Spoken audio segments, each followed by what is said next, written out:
membersamai dan mendampingi anak-anak dan selama belajar di rumah di masa pandemi COVID-19 ini. Yang pertama, bagaimana pendapat kami dalam menghadapi aktivitas belajar di rumah selama pandemi ini. Jadi sama seperti orang tua yang lain di Indonesia dan di seluruh dunia, karena ini terjadi secara global, ini keadaan yang tidak mudah, menjadi tantangan tersendiri. Tidak mudah karena jangankan untuk anak-anak, bagi kami, bagi kita orang dewasa saja ini keadaan yang sulit, yang stressful sebenarnya gitu ya. Ada banyak hal yang berubah, apalagi bagi anak-anak gitu ya, yang sebelumnya bisa beraktivitas di luar, berinteraksi, bisa bersekolah, kemudian sekarang harus berada di rumah dalam waktu yang lama, kemudian juga masih harus menuntaskan tugasnya sebagai seorang pelajar untuk belajar di rumah.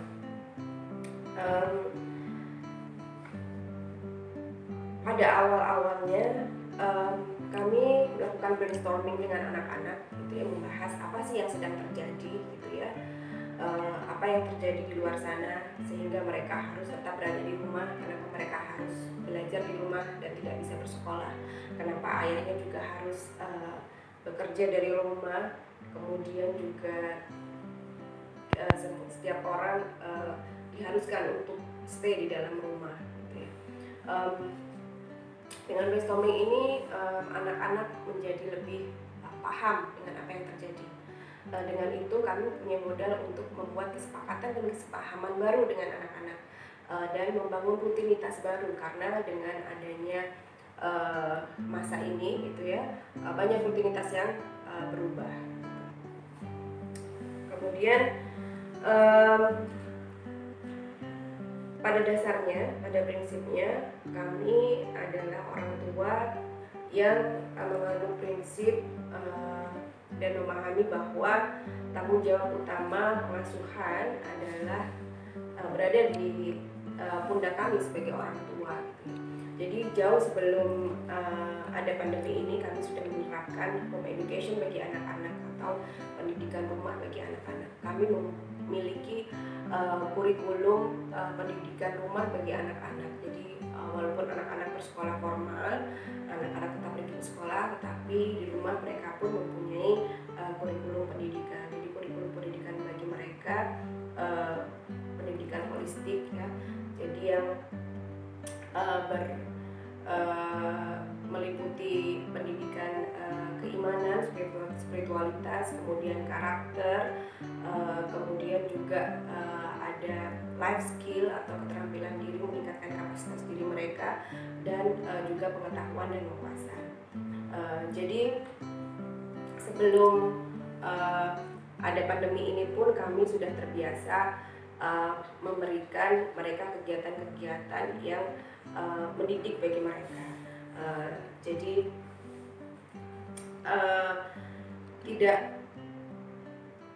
tidak perlu adaptasi yang lama bagi kami untuk menyesuaikan bagaimana mengatur cara strategi bagaimana belajar bersama dan mengatur ritme bagaimana belajar bersama dan mendampingi anak-anak dalam belajar.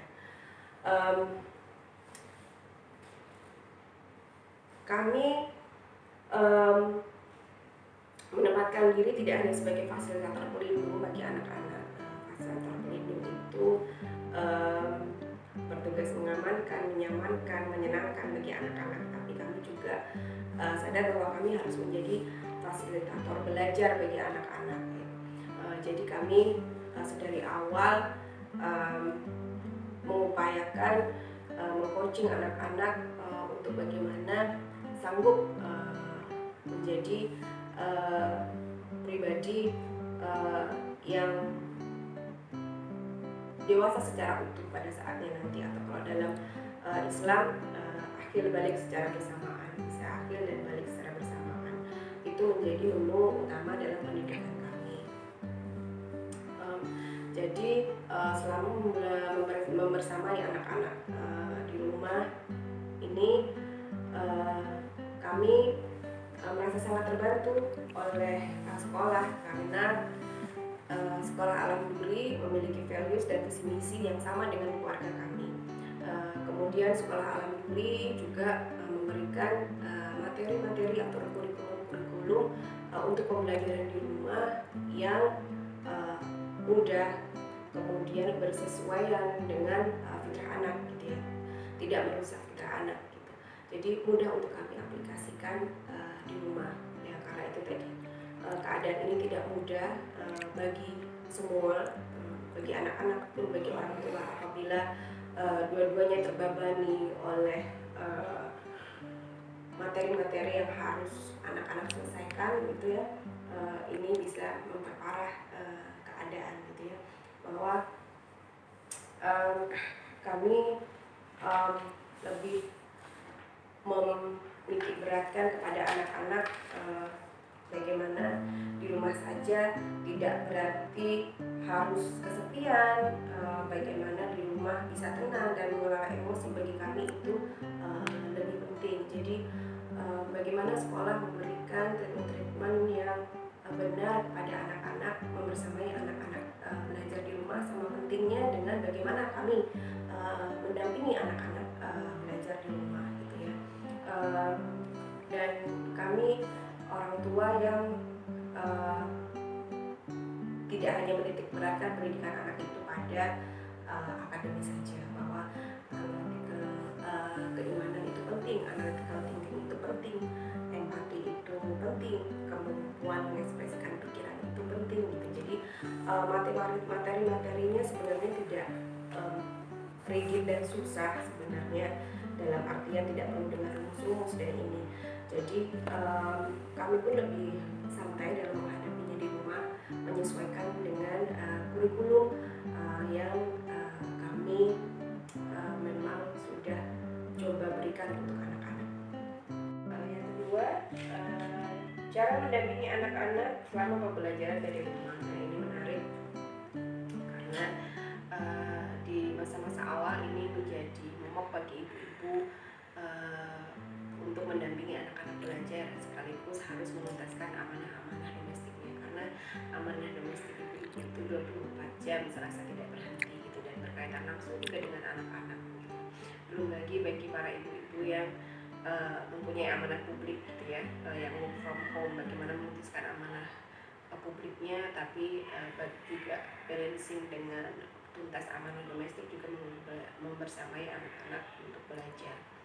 Kalau bagi kami pribadi tidak mengalami banyak kesulitan gitu, dan sampai sekarang masih menjalankannya dengan aman dan nyaman dan menyenangkan gitu ya. Secara data lebih banyak menyenangkannya daripada susahnya gitu.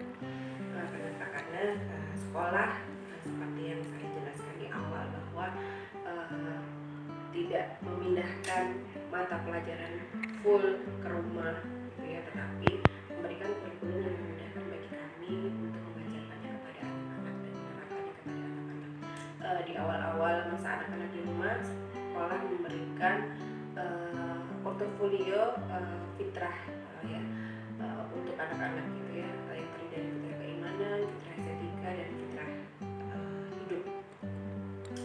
Dan itu sangat mudah untuk dikerjakan karena berkaitan erat dengan kesehariannya anak-anak gitu ya. Kesehariannya anak-anak dari mulai bangun tidur sampai tidur lagi 24 jam gitu ya. Dan itu sesuatu yang bisa tanpa harus ilmu yang khusus gitu ya. Kemudian kalau ilmu secara pengetahuan dan materi pelajaran sekolah sebenarnya juga tidak terlalu sulit, terutama untuk anak yang kelas rendah. Para Fasil sudah memberikan materi dengan kreatif, mudah, dan simpel untuk dilaksanakan oleh ibu-ibu dalam mendampingi anak-anaknya. Untuk anak-anak yang di kelas atas, guru-guru sudah menyiapkan materi-materi yang secara terstruktur dan rapi, dan diberikan pendampingan anak-anak untuk mengerjakannya secara rutin setiap hari dari Senin sampai Jumat dengan waktu yang sudah ditentukan gitu ya. Dan itu memudahkan bagi kami. Dan yang kedua, sekarang Jungle of Knowledge ya, resources ada di mana-mana gitu ya, dengan beberapa kali ketik saja sudah terpampang di layar segala informasi dan materi belajar gitu. Jadi tidak terlalu sulit bagi kami untuk mendampingi anak perangkat belajar. Dan sebenarnya karena kami sudah menerapkan kurikulum rumah bagi anak-anak, jadi ini berkesesuaian sekali, dan kami tinggal seperti meneruskan saja gitu ya. Dan sebelumnya anak-anak sebelum ini pun sudah mengikuti kelas-kelas online gitu ya, yang kami ikutkan jauh sebelum ada pandemi ini. Jadi anak-anak sudah terbiasa belajar secara online. Kemudian yang kedua, cara mendampingi anak adalah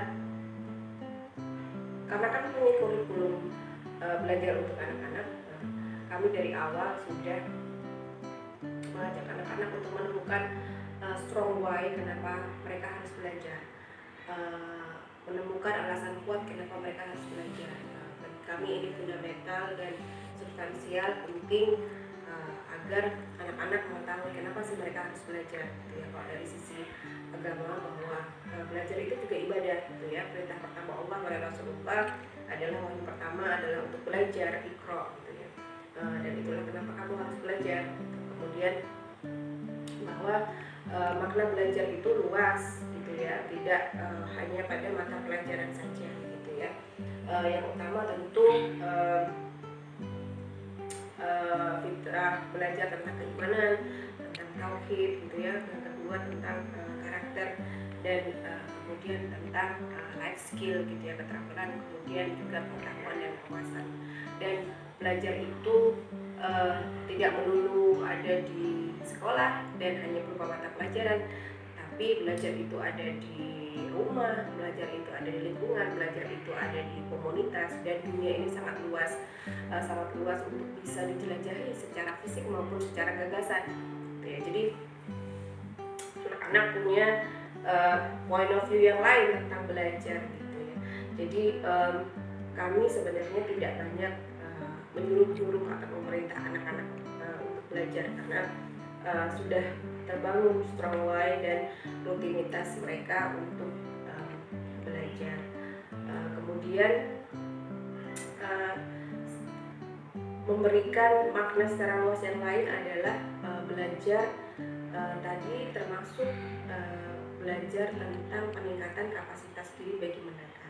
Jadi belajar yang lebih substansial gitu ya, pembelajaran yang konseptual. Pembelajaran konseptual itu yang mempunyai jejak nyata pada kehidupan mereka gitu, yang berkaitan erat dengan keseharian dan emosional bagi mereka ya, termasuk dalam fitrah-fitrah tadi, fitrah estetika dan fitrah keimanan, juga fitrah hidup gitu ya.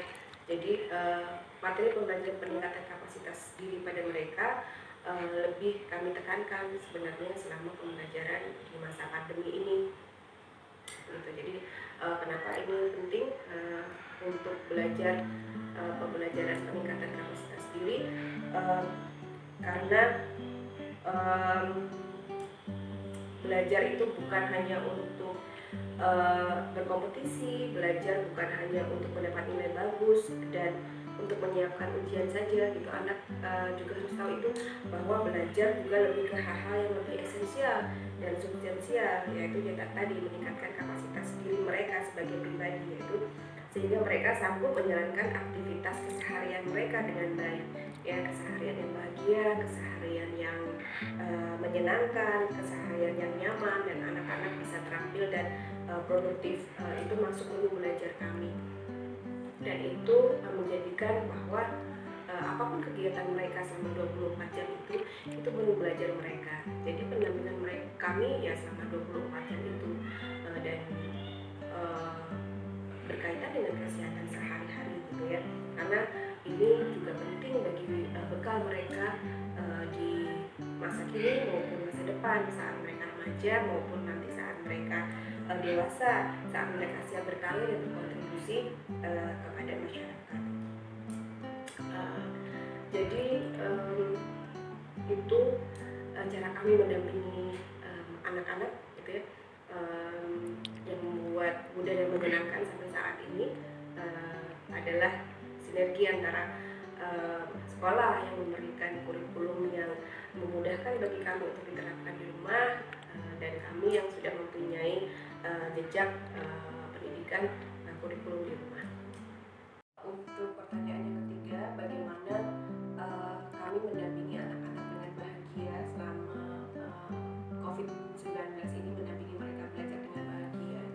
Tentu prinsipnya sebenarnya sama dalam mendampingi mereka belajar sebelum pandemi ini, karena bagi kami anak-anak adalah tamu istimewa yang kami undang lewat doa-doa kami dulu, yang kemudian Allah ijabah, Allah perkenankan tamu-tamu istimewa ini hadir.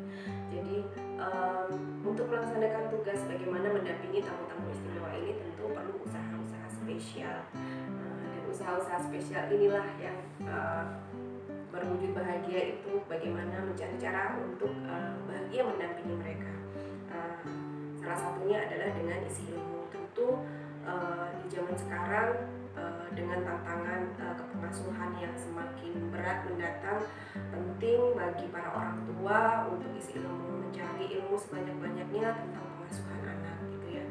Bagaimana, karena anak-anak sudah oleh Allah sudah diinstal dengan fitrah-fitrah potensi-potensi baik tadi gitu ya.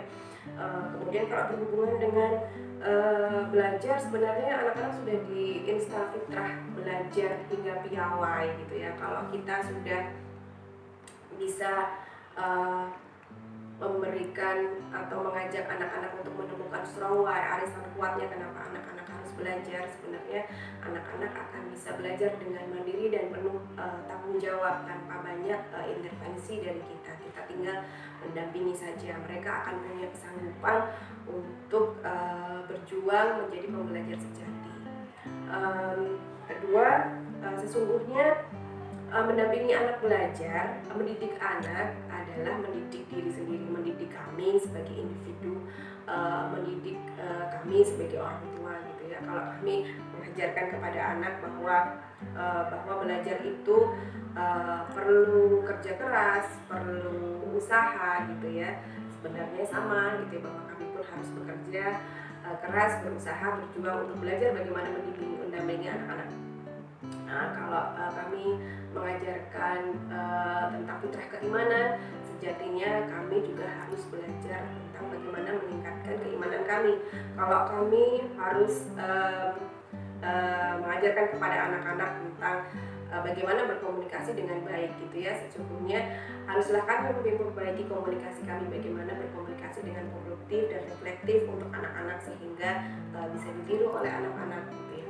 Jadi di mana letak bahagianya? Letak bahagianya adalah sebenarnya tadi tamu-tamu istimewa ini adalah ladang pahala yang Allah bentangkan gitu ya. Kalau kita melihat potensi ladang pahala pada anak-anak kita dalam mendidik anak-anak kita, tentu kita akan bersemangat untuk meraihnya, dan disitulah letak bahagianya gitu ya.